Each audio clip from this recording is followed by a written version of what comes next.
My area of research is understanding how molecules that are normally toxic, like nitric oxide and H2S, but are produced in our bodies and used as signaling molecules, how these things interact with proteins to convey those signals. My earlier work was perhaps more abstract in, pathways and things and nitric oxide signaling.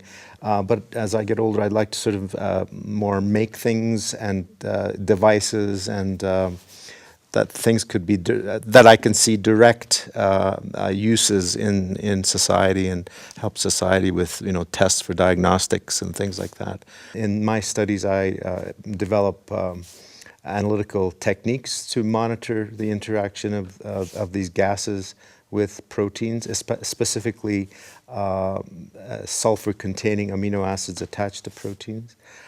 What I'm doing at the BioArt camp is essentially developing a very simple technique for visualizing hydrogen sulfide.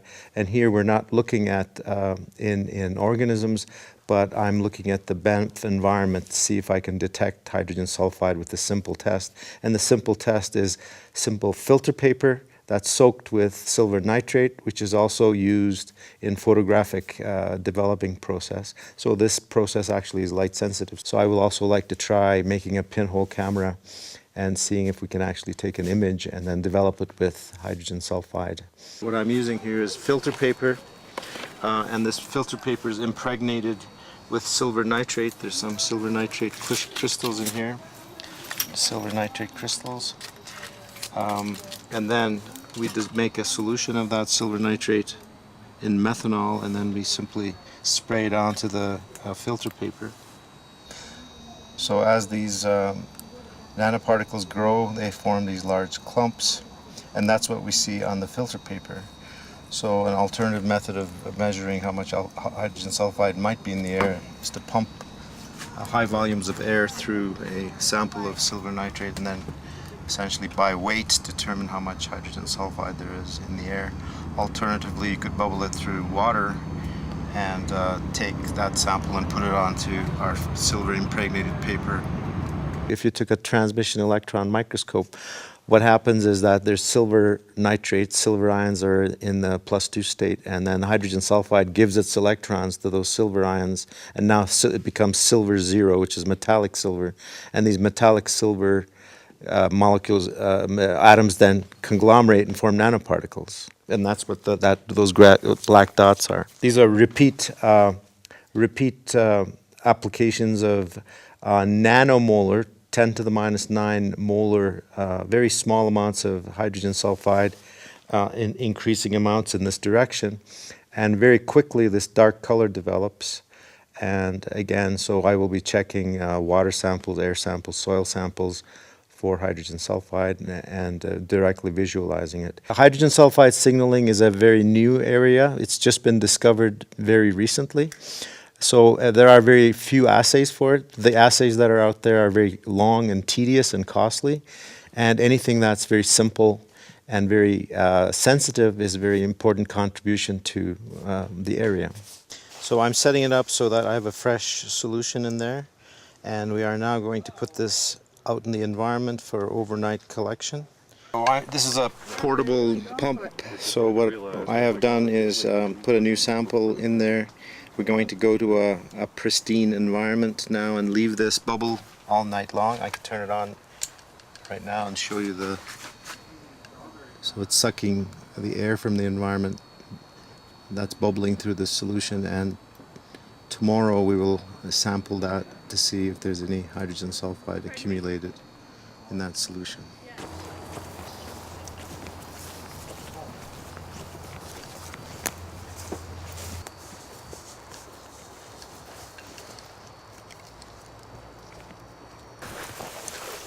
And I want to make sure it's bubbling properly. Yep.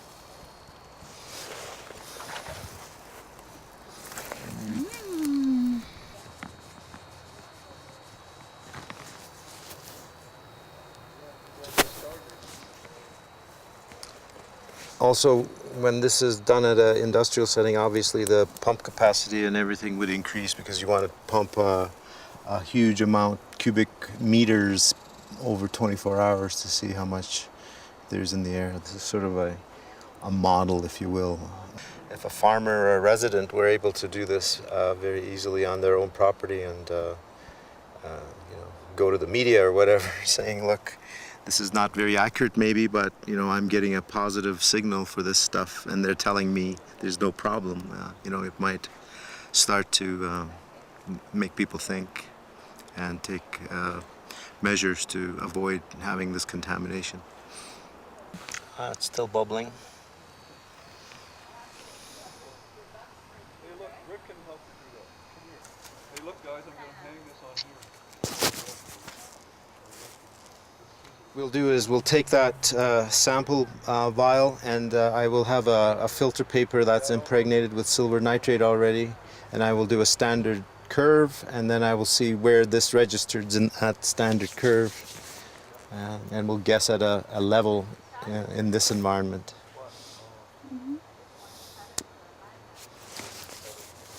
Yeah, can you please stand still there for a while? I can't stand still because I'm being eaten alive.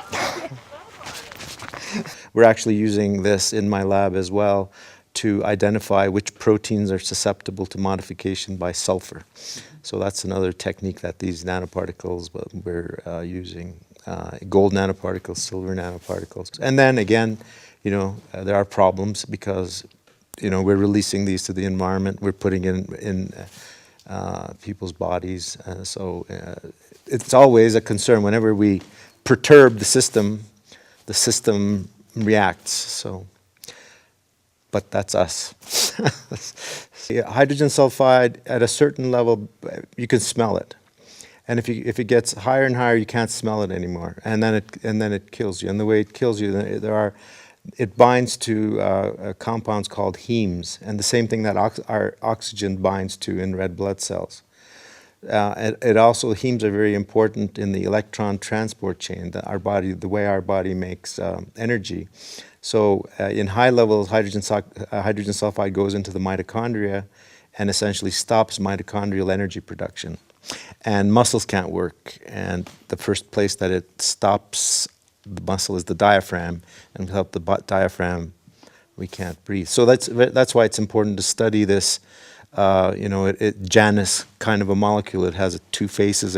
At low levels, it's very, you can't live without it, but high levels, if something goes wrong, it can kill you. And there's a lot of instances of that in the body. We try to identify sensitive points in these complicated interactions, because that's where drug targets could be, because these are sensitive things that are either going up or down without control.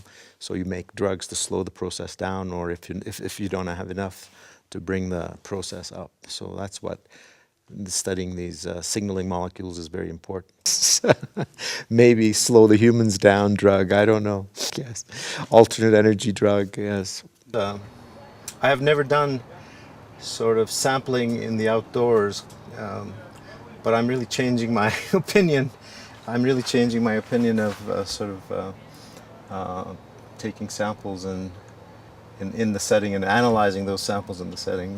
What I'm used to more is working with an organism that's cultured in a laboratory and working with it in a standard laboratory sense. But this certainly opens my mind to other ways of doing things.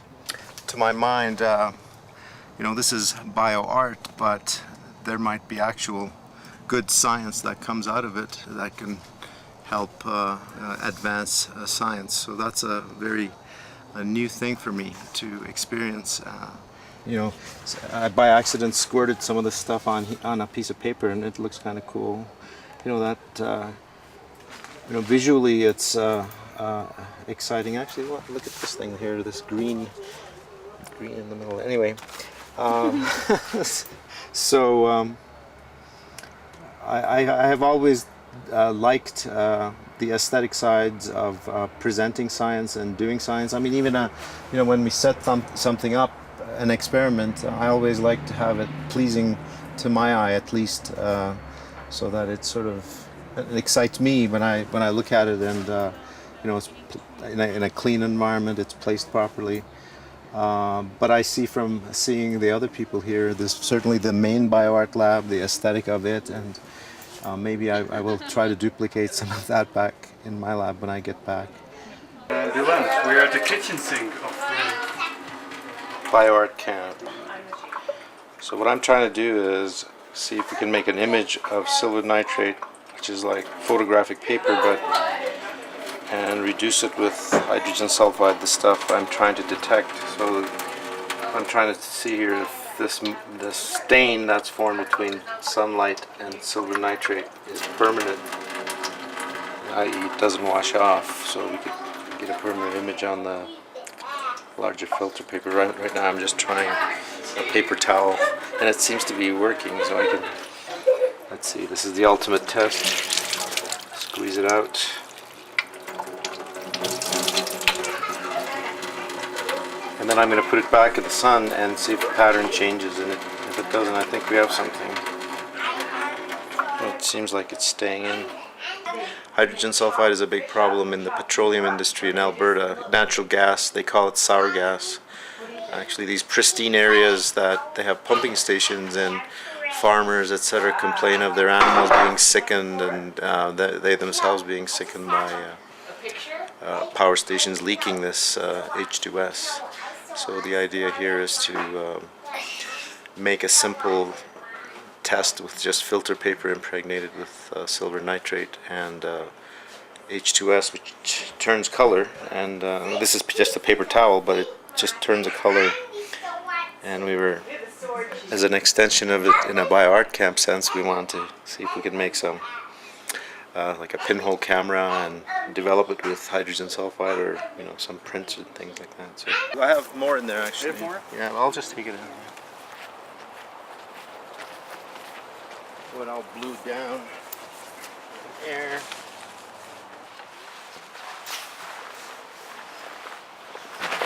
This is my mad lab, yes.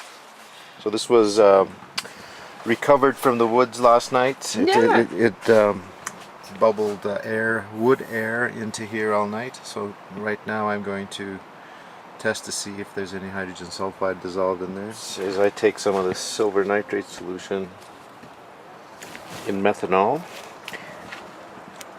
and then squirt it onto the filter paper.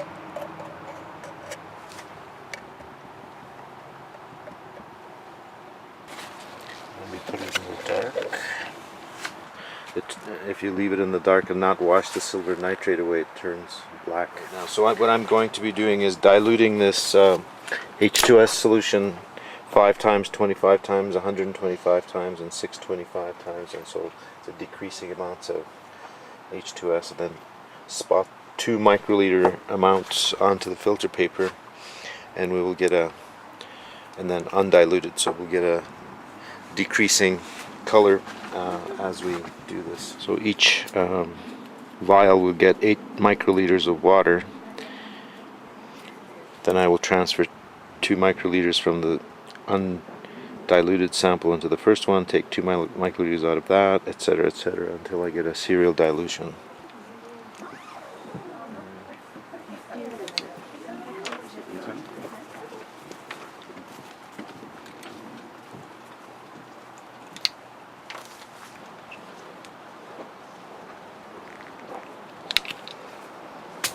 Canvases have arrived. Oh, beautiful. We'll make little postage stamps out of this mixture of silver nitrate, and then you will take a brush and people can just make their own little postage stamp. So then I can compare. As you can see, it goes from high to low concentration. This is the sample from the woods yesterday, so if it falls in between, if there's anything in there, we'll see whether it's there might be a bit of color, but let's just let it develop in here. It's a pretty pristine area. So, but if we had a gas pumping station with sour gas, etc., you do smell it in the air, and if you smell it, you should be able to detect it. Actually, there's a tiny amount, so there is a little spot there. So this is my final product. So this is pond organisms here. This is extracting, you know, the juice from the pond organisms, and this is overlaying the culture, you know, those petri dishes with, so they actually are making lots of this hydrogen sulfide. I overlaid this, overlaid the growing organisms with silver paper, and the pattern that came out is essentially wherever there's the organism, so they are puffing this stuff out, farting this stuff out. We live because of these reactions that are taking place. You know, your DNA gets copied, that's a reaction. It gets converted into a protein, that's a reaction. We make, you know, protective skin, hair, etc., brain. You know, those are all reactions. The third law of thermodynamics, entropy, essentially is deriving these chemical reactions and things like that. Ordered things like humans, we're very ordered, but we're allowed because we cause so much disorder by being here. So on the scheme of things, you know, this order creates much more disorder than, so it's good on the sort of disorder-driven, entropy-driven kinds of the way react. Exactly. Right. By being us.